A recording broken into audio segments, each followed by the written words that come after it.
ಎಲ್ಲರಿಗೂ ನಮಸ್ತೆ. ಇವತ್ತು ನಾವು ಮೆಂತೆ ಪಲ್ಯನ ಡಿಫ್ರೆಂಟಾಗಿ ಯಾವ ಥರ ಮಾಡೋದಂತ ತೋರಿಸ್ಕೊಡ್ತೀನಿ. ಅದು ಕ್ರೀಮ್ ಯಾವುದೇ ಥರ ಯೂಸ್ ಮಾಡಲಾರ್ದೆ ಕ್ರೀಮಿಯಾಗಿರುವಂಥ ಮೆಂತೆ ಪಲ್ಯನ ಯಾವ ಥರ ಮಾಡ್ಬೋದು, ಒಂಥರ ಕ್ರೀಮಿ ಮಲೈ ಮೆಂತೆ ಪಲ್ಯ ಥರ ಆ ಥರ ಮಾಡೋದನ್ನು ತೋರಿಸ್ಕೊಡ್ತೀನಿ. ನೋಡೋಣ ಬನ್ನಿ.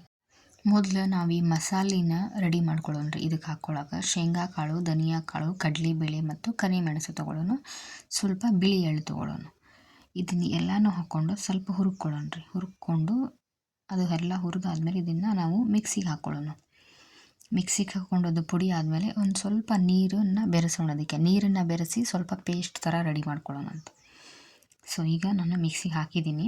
ಮಿಕ್ಸಿಗೆ ಹಾಕೊಂಡ್ಮೇಲೆ ಈ ಥರ ಪೇಸ್ಟ್ ರೆಡಿಯಾಗಿದೆ. ಆಮೇಲೆ ನಾನು ತೊಳೆದು ಹೆಚ್ಚಿಟ್ಕೊಂಡಿರೋಂಥ ಮೆಂತೆ ಪಲ್ಯ ಮತ್ತು ಟೊಮ್ಯಾಟೊ ಮತ್ತು ಉಳ್ಳಾಗಡ್ಡಿ ಇದೆಲ್ಲ ಹೆಚ್ಚಿಟ್ಕೊಂಡಿದ್ದೀನಿ.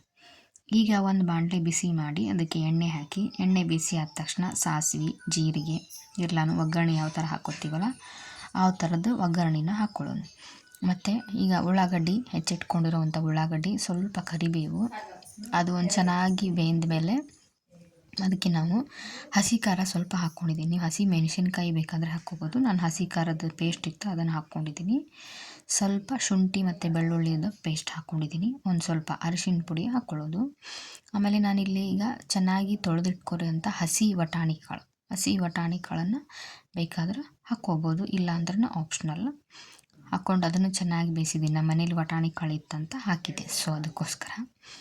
ಈಗ ಅದಾದ ತಕ್ಷಣ ನಾವು ಮತ್ತೆ ವಟಾಣಿ ಅದನ್ನು ಬೇಯಿಸಿದ ಮೇಲೆ ಸ್ವಲ್ಪ ಟೊಮ್ಯಾಟೊ, ಕೊತ್ತಂಬರಿ, ಸ್ವಲ್ಪ ಉಪ್ಪು ಹಾಕಿ ಬೇಯಿಸಿಡಬೇಕು.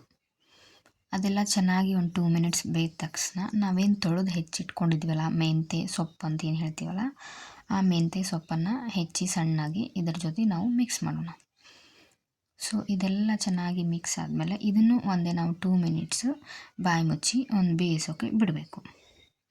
ಸೊ ಈಗ ಒಂದು 2 ಮಿನಿಟ್ಸ್ ಆದ ತಕ್ಷಣ ಇದೇನು ನಾವು ಪೇಸ್ಟ್ ರೆಡಿ ಮಾಡ್ಕೊಂಡಿರ್ತೀವಲ್ಲ ಮಸಾಲಿದ ಪೇಸ್ಟು, ಸೊ ಮುಂಚೆನೇ ಮಿಕ್ಸರಿಗೆ ಹಾಕ್ಕೊಂಡಿರೋಂಥ ಅದನ್ನು ಪೇಸ್ಟನ್ನು ನಾವು ಸೇರಿಸ್ಕೊಳ್ಳೋಣ ಇದಕ್ಕೆ.